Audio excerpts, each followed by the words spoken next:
Partai Demokrasi Indonesia Perjuangan marah karena Sekretaris Jenderal mereka diperlakukan layaknya sebagai seorang tersangka dengan cara menyita dua alat komunikasi Hasto dan satu dari asistennya atau Kusnadi ya. Jadi ini 3 handphone yang disita dan juga dokumen atau isi dari tas Pak Hasto, sehingga mereka mau melayangkan gugatan ya atau melaporkan itu ke Dewas ya, Dewan Pengawas KPK.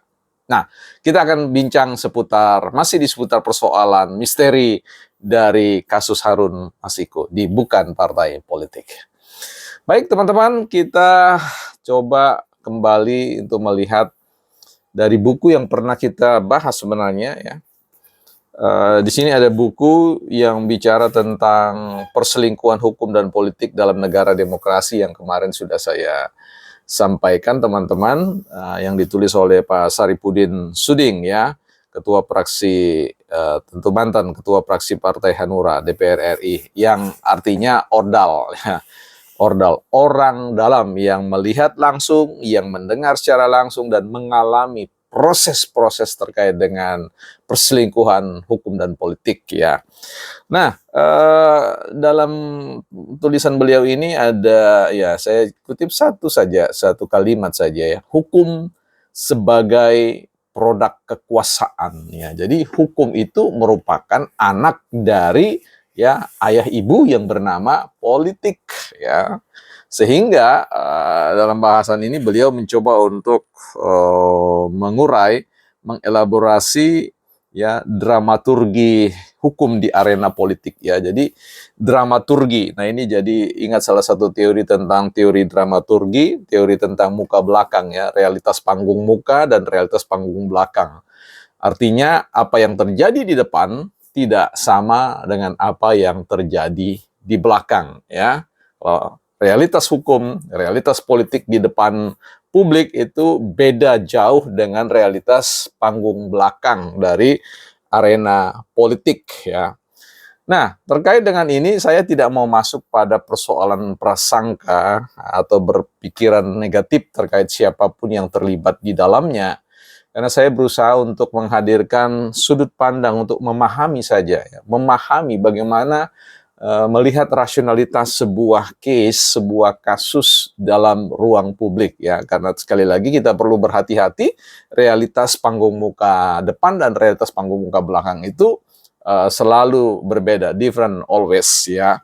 Nah, teman-teman, baik kita lihat ini, memang cukup aneh ya.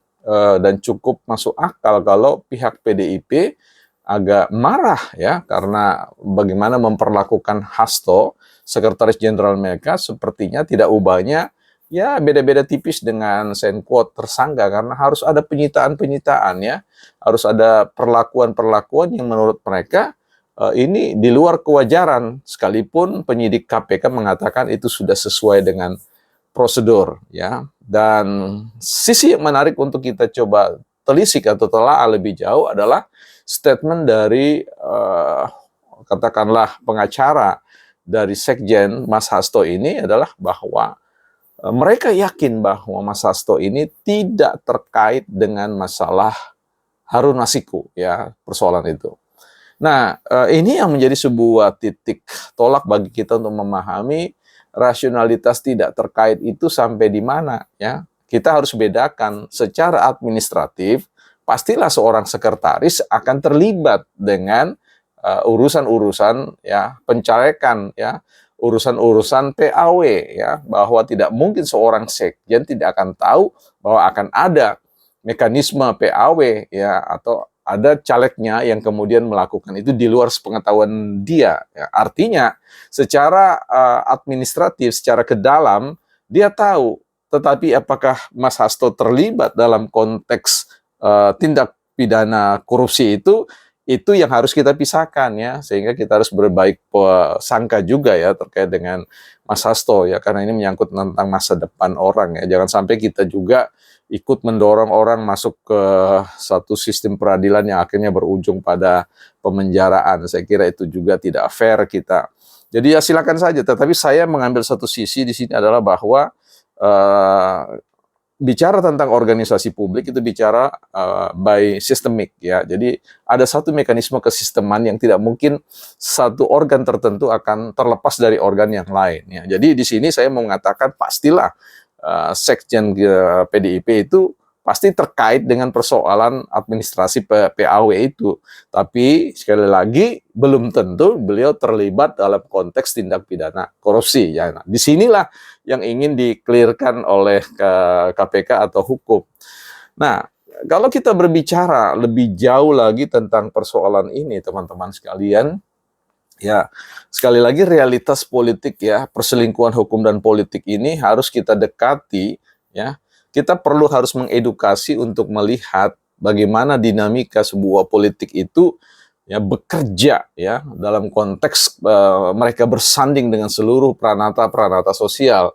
Bagaimana dia berkaitan dengan persoalan ekonomi, sosial, budaya, agama, dan tentu berbicara tentang produk hukum yang kita sudah tahu bahwa kekuasaan itu merupakan sebuah kondisi dari sebuah proses bargaining ya, tawar-menawar dari semua kekuatan-kekuatan ya, kekuatan-kekuatan politik, kekuatan-kekuatan ekonomi dan yang lain-lain untuk tiba pada sebuah tesis tentang who get what, siapa dapat apa ya, sehingga akan ada yang disebut dengan ya orang bilang saling menawar ya.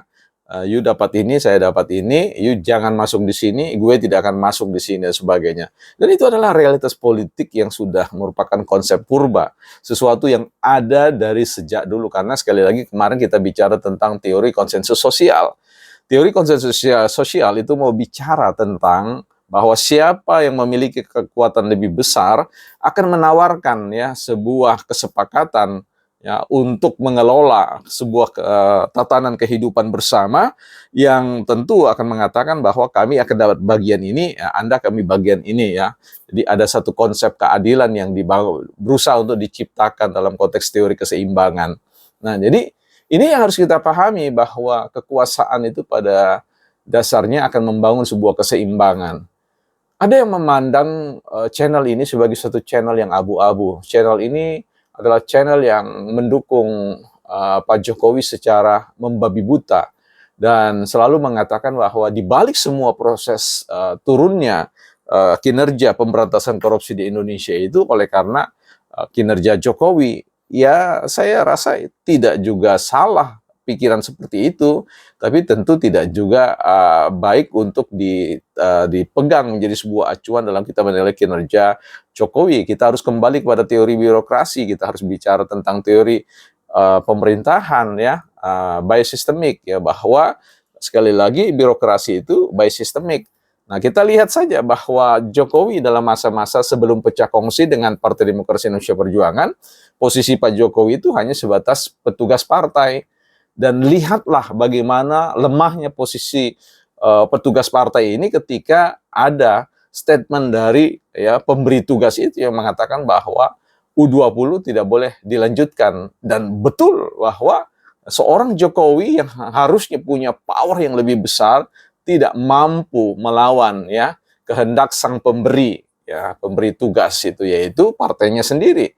Nah, ini yang mau mengatakan bahwa birokrasi itu by system ya. Kita tahu bahwa partai-partai memiliki kendali yang sangat besar, apalagi kalau dia merupakan mayoritas dalam sebuah sistem politik. Sebut saja Partai Demokrasi Indonesia yang memang mayoritas di parlemen, sehingga ya segala kebijakan yang diambil itu tentu tidak bisa dikatakan di luar pengaruh otoritas sebuah partai yang bernama Partai Demokrasi Indonesia Perjuangan. Nah, disinilah sebenarnya saya mau jawab buat teman saya ini mengatakan bahwa saya bukan seorang pendukung Jokowi yang buta. Tidak, saya selalu harus berpikir pada realitas politik sekarang ini, panggung muka belakang politik itu yang mungkin belum banyak diketahui oleh publik, ya kita sampaikan.